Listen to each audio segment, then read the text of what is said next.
As we continue in our Wonderful Day in the Lord podcast, talking about the Psalms of Ascent, we're now looking at Psalm 126 and 127.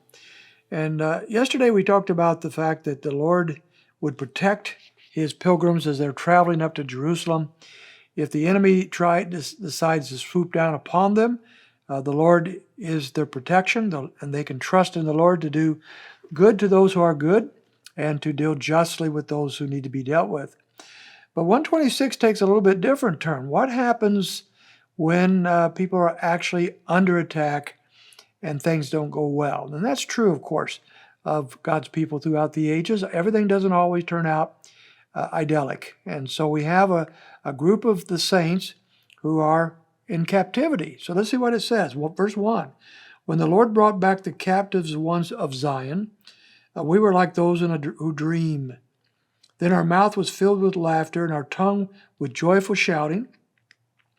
Then he said among the nations, the Lord has done great things for them. The Lord has done great things for us, and we are glad. So here he has a picture of those who have actually been taken captive, maybe in this scenario of as they go up to Jerusalem.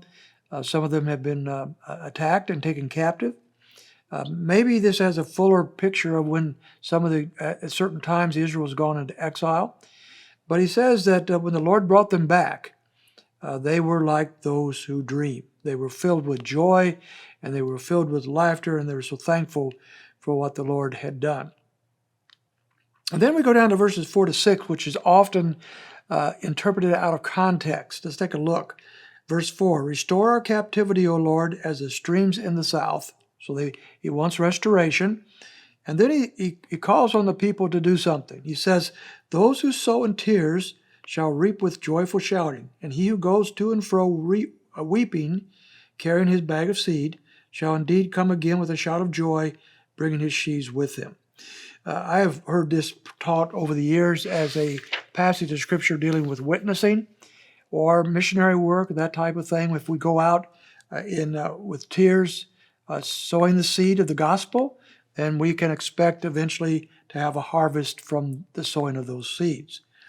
And we'll shout for joy as a result. Matter of fact, there's an old hymn, Bringing in the Sheaves, which I think is built on this particular passage of Scripture. But the context is not witnessing, it's not missionary work, it's not the gospel. The context here is they're in captivity. They're under the thumb of somebody who's taken them either as a nation or as individuals into some form of captivity. And they're calling on the Lord with tears and with pleading for him to rescue them, to bring them back, just as he said in verse 1. And so they can expect the Lord to answer that prayer. That is the desire, the hope of the psalmist. The Lord will answer, and they will ultimately be rescued.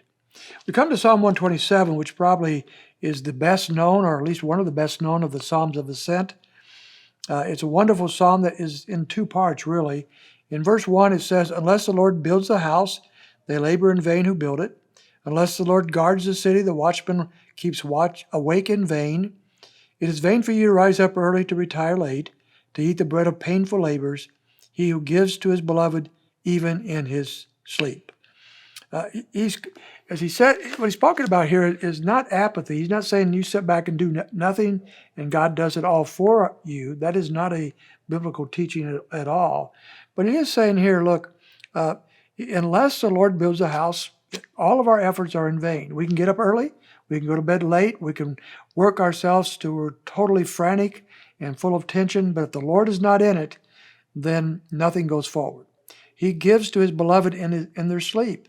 This is a psalm calling for us to be able to rest in him, knowing that his work is, and his work with us and in us is vitally important. We're not on our own. We have him with us, and we can trust him and rest in him, even as we serve him mightily at times in the work of God's field. Then the latter verses build on that, but take a different lane. Behold, children are a gift of the Lord. The fruit of the womb is a reward. Like arrows in the hands of a warrior, so are the children of one's youth. How blessed is the man whose quiver is full of them. They'll not be ashamed when they speak with their enemies in the gate. This is just one of those beautiful passages of Scripture that talk about the joy of children and the gift that God gives us. Children are not a curse. they are a reward. And if you have one or two or 20, I guess 20 would be a little bit out there, but you receive the joy of raising children for the Lord. And so he speaks of that. This is a gift from God. So as parents, may we look at our children as gifts. We are working with God in tandem with him to raise children for God's glory. The Lord does the real work, the deep work, as he speaks of verses 1 to 3. Unless he builds a house, we labor in vain. But he's not called for us to do nothing. We step up, we raise our children for the Lord with the great strength and enablement of the Lord himself.